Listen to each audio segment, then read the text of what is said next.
Well, hello everyone. This is Angela Jordan Perry, and good evening. I'm just grateful to be able to spend this time with you, and I do indeed have some great information that you about in regards to homeschooling in the state of South Carolina.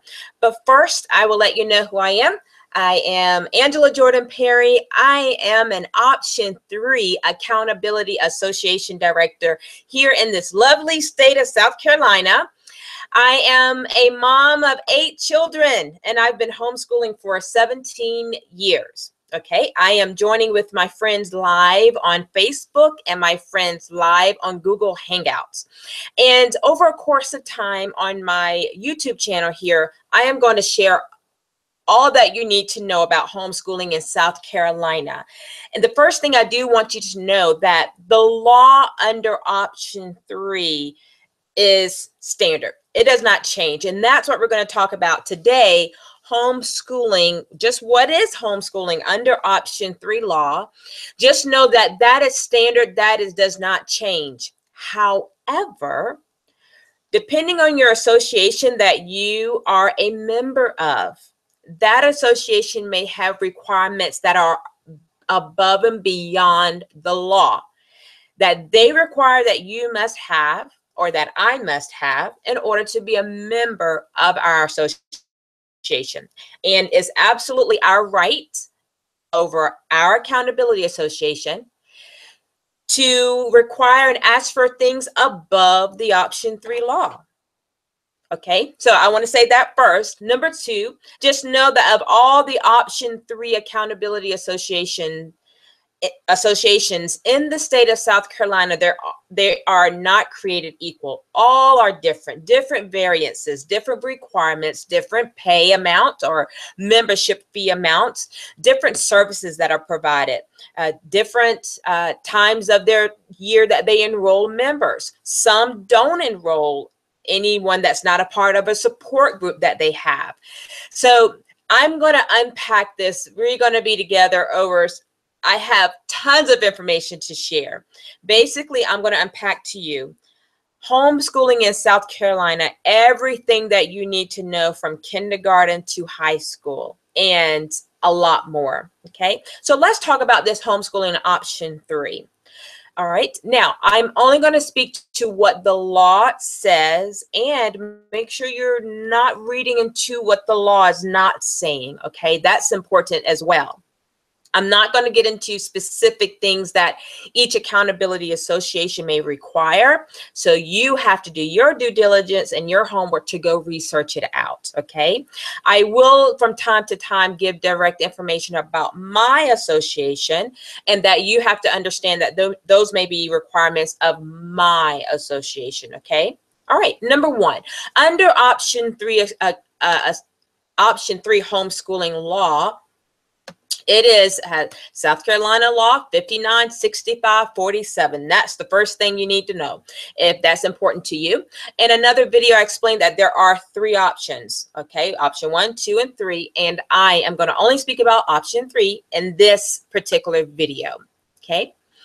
Now, in order to homeschool under Option 3 law, the parent must hold at least a high school diploma or the equivalent general education diploma, or a GED. So they must have a high school diploma or GED.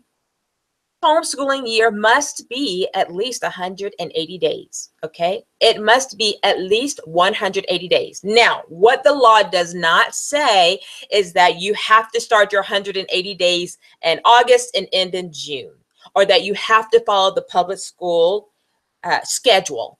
It doesn't say that you can't start your year in January and December, or that you can't school from June to June. Okay, you have to do 180 days. The law does not say that your homeschooling year or schooling during the week has to be Monday through Friday, Monday, Tuesday, Wednesday, Thursday, Friday. It doesn't say that. Okay, so what it does say is that at least 180 days. And if you're a working mom, I'm going to do another video on this, or a working dad, your flexibility may be Monday, Tuesday, Wednesday, and not Thursday. maybe half a day Friday and Saturday, or Monday, Tuesday, Wednesday, Saturday and Sunday. Okay. So I just want you to hear 180 days is what's required. Okay. The law does not say under option 3 law how many hours. Okay.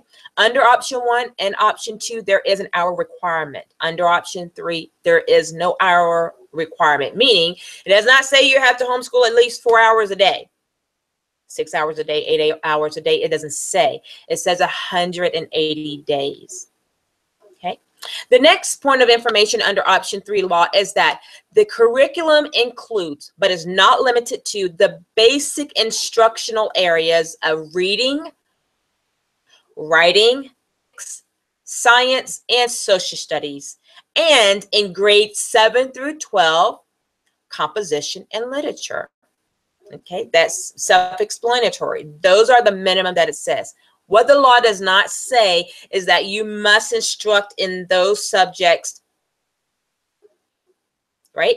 It doesn't say that, and it doesn't say that you have to any instruction on, teaching those subjects every day, how many hours in the day you have to teach in those subjects. So your schooling year may look like, for example, for us, we would do 1 semester in science, the next semester in social studies, but we will have math every day, we have reading every day, writing every day, okay? And then, of course, in high school, then 7th grade to 12th grade, you add in composition and literature at that time. All right. Moving on. The next part of option 3 law indicates that educational records shall be maintained by the parent teacher. Okay, that's the first thing that the law says. That's another point that the law indicates. Educational records shall be maintained by the parent teacher. Now, for my association, I don't require that anything is turned in to me as far as paperwork or me having to look at your paperwork. I just understand and really hold parents to honoring the law. And it says that you must maintain that paperwork. Now, what the law does indicate is what must be in your educational records. These are records you want to keep. A question that I get often before I jump into that is, how long do you keep these records for? Well, the law does not indicate how long you must keep these records for. Most associations will have a variance in that, so make sure you talk to your option 3 accountability association director and find out what they require. Now, for me, my rule of thumb is at least keep them 3 years. But then in high school, I would keep them all. Me personally, I keep my kids' paperwork and schoolwork from kindergarten all the way until 12th grade and even a year after that. Oftentimes, if they decide to go to college, having that paperwork on hand, the portfolio, which I'm going to talk about in a bit, is important to have. Transcript is definitely what you want to have, okay? So let me just explain this. What does the law indicate must be in your educational records? Number 1, a plan book, diary, or other record keeping that includes the subjects that are taught and activities in which the student and parent teacher are engaged in. That's the first thing that you must have in your records. A plan book, a diary, or other record indicating subjects taught and activities in which the student and parent and teacher engaged in. Now, I will share in another video an example of what that looks like. Number 2, a portfolio of samples of the student's academic work. So a portfolio, you can have a 3-ring binder, you can have a folder. Create a portfolio in which several pieces of samplings of the student's work that are related to those subjects that are required, or the extra things that you add in, so that it can be easily gotten to if needed for auditing, or if you decide to go back to public school. You can easily pull out this portfolio and say, hey, look at what they've done. This is what they've done from year to year. Okay. Number 3, the law indicates that a semi-annual progress report, including attendance records and individualized documentation of the student's academic progress in each of the basic instructional areas. So that's the third part of what you need to keep in your homeschooling record keeping, okay? So the semi-annual progress report, let's unpack that. The law doesn't say when in the year that must be done, but it just says semi-annual, which means at least 2 times a year, okay? And it doesn't really indicate what needs to be in your progress report, but for my association, I always say, you know, indicate how the student is doing, you know, maybe about mid-time of the year. A mid-time report and the end of the year report are great times to do a report. So indicate where that student is by the time you've reached mid part of your year. Okay, so if your year is 180 days, so progress report, a good time to do it is at 90 days. And then another good time to do it is once you reach 180 days. Okay, again, the law doesn't speak to it clearly, but it does say a semi-annual progress report. And so in each of the subjects, you may say, Johnny is doing great in math. He's conquered fractions. He is having some struggles in double-digit division. And you just list those things. At the end of the year, you can say, Johnny has excelled in double-digit division. We are he is understanding fractions extremely well. And I feel confident that he's ready for pre-algebra. Okay, so you would just give a progress report. It can be as detailed as you like or as simple as I just indicated. But that progress report is so that you can look back and you can say, wow, you were struggling in fractions and you're still struggling. We need to give more attention to that.